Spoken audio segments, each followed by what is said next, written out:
आज हम पढ़ेंगे प्रिज्म।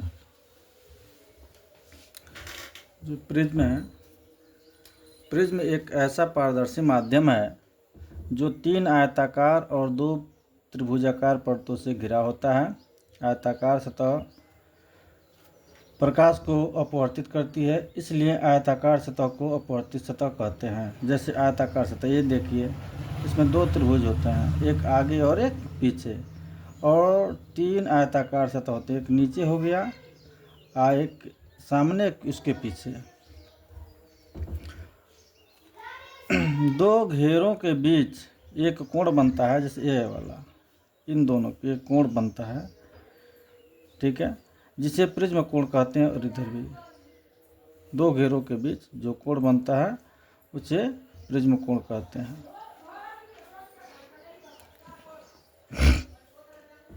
एक आदर्श प्रिज्म का कोण 60 अंश होता है, यानी जिस प्रिज्म का कोण क्या हो 60 अंश हो, आदर्श प्रिज्म कहलाता है। उससे सभी घटनाएं होकर मतलब उनसे सभी घटनाएं होती हैं। अब प्रिज्म से प्रकाश का अपवर्तन, प्रिज्म से प्रकाश का अपवर्तन के बारे में पढ़ेंगे। यह एक प्रिज्म है, प्रिज्म ABC। एक किरण यहाँ बाहर से डाली जा रही है, PQ। AB पर क्या होती है, आपतित होती है, तो यह अभिलंब है। यानी अभिलंब क्या कहते हैं, पृष्ठ पर लंब रूप रेखा को अभिलंब कहते हैं। तो अभिलंब 90 अंश का कोण बनाएगा। तो अभिलंब जब यह जाती है तो अभिलंब की ओर क्या होती है, यह हो गया विरल माध्यम, और ये कांच हो गया सघन माध्यम। जब प्रकाश किरण आप जानते हैं विरल माध्यम से सघन माध्यम में जाती है तो अभिलंब की ओर झुक जाती है। तो इससे जा रही है ये किरण, अब ऐसे झुक गई, अभिलंब है तो इधर झुक जाएगा, फिर से ऐसे जाएगा अपने मार्ग में। इसको सीधे निकलना चाहिए, लेकिन नहीं, फिर से यह किरण, जो किरण QR है, इस पृष्ठ से जब टकराती है और बाहर निकलती है तो RS दिशा में बाहर निकल जाती है और अभिलंब से दूर हो जाती है। यह अभिलंब हो गया। आप जानते हैं कि प्रकाश किरण जब सघन माध्यम से विरल माध्यम में प्रवेश करती है तो अभिलंब से दूर हट जाती है। अभिलंब ये है तो अभिलंब से दूर हट गई। ये कांच का प्रिज्म है, यह प्रिज्म कोण है। देखिए, आपतित किरण को आगे बढ़ाने, देखिए आपतित किरण को आगे बढ़ाया गया है, और यह है निर्गत किरण, यह है निर्गत किरण। निर्गत किरण को निर्गत किरण आपतित किरण को आगे बढ़ाने और निर्गत किरण को पीछे बढ़ाने पर इन दोनों के बीच जो कोण बनता है, इस कोण को विचलन कोण कहते हैं। विचलन कोण को डेल्टा से व्यक्त करते हैं, स्मॉल डेल्टा। माना ABC एक कांच का प्रिज्म है जिसमें प्रिज्म कोण A है। एक प्रकाश किरण PQ वायु से प्रिज्म के पृष्ठ AB पर आपतित होती है, ये वाली AB पर आपतित होती है, जो अपवर्तित होने के बाद अभिलंब की ओर झुकती है। अपवर्तित हो गई और अभिलंब की ओर, ये अभिलंब है तो अभिलंब की ओर झुक गई है और QR दिशा में चली जाती है, और QR दिशा में चली जाती है। अब प्रिज्म किरण QR पृष्ठ AC के बाहर निकलने के बाद, यह QR जो किरण है AC से बाहर निकलने के बाद क्या होता है, अभिलंब से दूर हटती है। ये अभिलंब है तो अभिलंब से क्या हो गई, दूर हट गई, और RS दिशा में चली जाती है, और RS दिशा में चली जाती है। अतः हम कह सकते हैं कि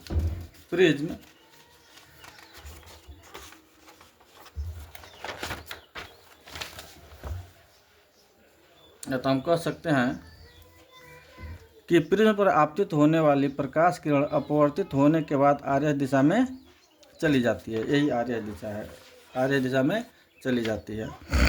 यदि आपतित किरण PQ को आगे तथा निर्गत किरण को पीछे बढ़ाएं, तब यह एक दूसरे को जिस बिंदु पर काटती हैं जहां विचलन कोण डेल्टा प्राप्त होता है, जो पहले ही आपको बताया जा चुका है, यहाँ पे डेल्टा प्राप्त होता है।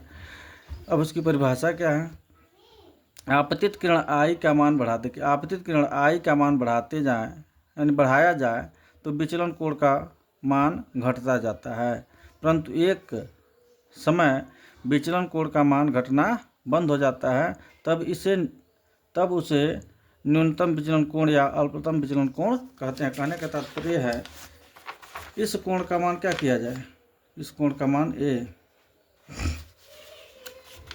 इस कोण का मान क्या कर, घटाते जाए तो इसका मान भी क्या होता है, घटता जाता है, और एक निश्चित समय के बाद वह घटना क्या हो जाता है, बंद हो जाता है, और उस कंडीशन में जो कोण बनता है इन दोनों के बीच, उसी कोण को न्यूनतम विचलन कोण कहते हैं। इसे डेल्टा यम से प्रदर्शित करते हैं। आगे देखिए, अगला है प्रकाश का वर्ण विक्षेपण। देखिए, प्रकाश का वर्ण विक्षेपण क्या था? श्वेत प्रकाश का 7 रंगों में विभक्त होने की घटना को ही क्या कहते हैं? वर्ण विक्षेपण कहते हैं। देखिए, एक प्रिज्म है, यह है प्रिज्म। एक श्वेत प्रकाश यहाँ से गई है, श्वेत प्रकाश इधर गई और प्रिज्म से टकराए तो 7 रंगों में विभक्त हो गई है। 7 रंग देखिए यहाँ पे बनाया गया होगा। तो सबसे नीचे क्या होता है? बैगनी होता है। सबसे ऊपर क्या होता है? लाल होता है। बीच में अन्य रंग होते हैं। इसको याद करने का तरीका है VIBGYOR, ठीक है। वायलेट, इंडिको, ब्लू, ग्रीन, येलो, ऑरेंज और रेड। हिंदी में कहते हैं बैगनी, जामुनी, नीला, हरा, पीला, नारंगी और लाल। ये बनाया गया है। अब इसके गुण है कुछ, जैसे विचलन। विचलन का मतलब होता है कि कौन सा, या टकराने के बाद किस रंग की किरण सबसे ज़्यादा विचलित हुई है, वही विचलन। देखिए विचलन यह ना सबसे ज़्यादा कौन झुका हुआ है? बैगनी रंग सबसे ज़्यादा झुका हुआ है, तो उसका विचलन सबसे अधिक है। और लाल रंग सबसे कम झुका हुआ है, तो लाल रंग का विचलन सबसे कम है। प्रकीर्णन, प्रकीर्णन तो फैलना।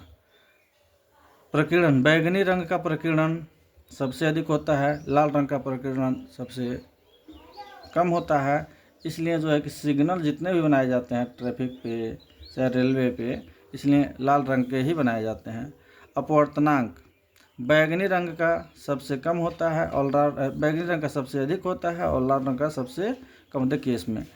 अब तरंग दैर्ध्य, तरंग दैर्ध्य लाल रंग का, इसको याद कर लीजिएगा, लाल रंग का तरंग दैर्ध्य जो होता है सबसे अधिक होता है, बैगनी रंग का तरंग दैर्ध्य सबसे कम होता है। और जो तरंग दैर्ध्य होता है 3900 एंगस्ट्रॉम से 7800 एंगस्ट्रॉम के बीच होता है। तो यानी बैगनी रंग का तरंग दैर्ध्य लगभग हो जाएगा 3900 एंगस्ट्रॉम और लाल रंग का तरंग दैर्ध्य लगभग हो जाएगा 7800 एंगस्ट्रॉम। ये सब इम्पॉर्टेंट क्वेश्चन मतलब आते ही आते हैं एक नंबर में। सूर्य का प्रकाश अनेक रंगों से मिलकर, देखिए उसी को विस्तृत रूप में लिखेंगे तो सूर्य का प्रकाश अनेक रंगों से मिलकर बना होता है। सूर्य के प्रकाश के पुंज को श्वेत प्रकाश कहते हैं। जब श्वेत प्रकाश किसी प्रिज्म से होकर गुजरता है तो उसका अपवर्तन हो जाता है और प्रिज्म के सामने रखे पर्दे पर 7 रंग दिखाई देता है। श्वेत प्रकाश के 7 रंगों में बांटने की यह घटना प्रकाश का वर्ण विक्षेपण कहलाती है। 7 रंग इस प्रकार हैं, जैसे विबग्योर, VIBGYOR, विबग्योर याद करेंगे। और उसके बाद है बैगनी यानी वायलेट, इंडिगो, जामुनी, ब्लू, नीला, ग्रीन, हरा, येलो, येलो पीला, और हो जाएगा ऑरेंज, नारंगी, और जो है कि आर है लाल, रेड। और देखिए कुछ इसमें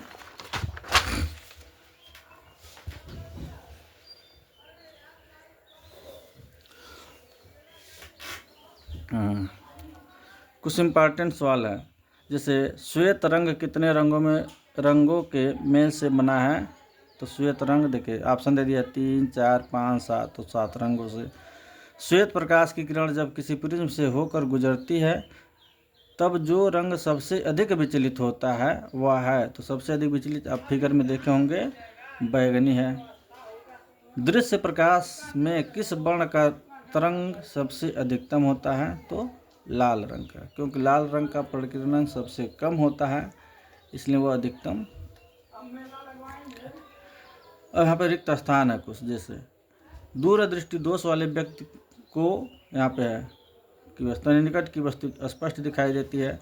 नेत्र की वह क्षमता जिससे वह अपनी फोकस दूरी को समायोजित करके निकट या दूरस्थ वस्तुओं को फोकसित कर लेता है, क्या कहलाते? पढ़ाया जा चुका है आप लोगों को नेत्र के बारे में, तो उसमें बताया गया वह समंजन क्षमता है। समंजन क्षमता वह आँख की वह क्षमता जिसके कारण वो अपने लेंस को समायोजित कर फोकस को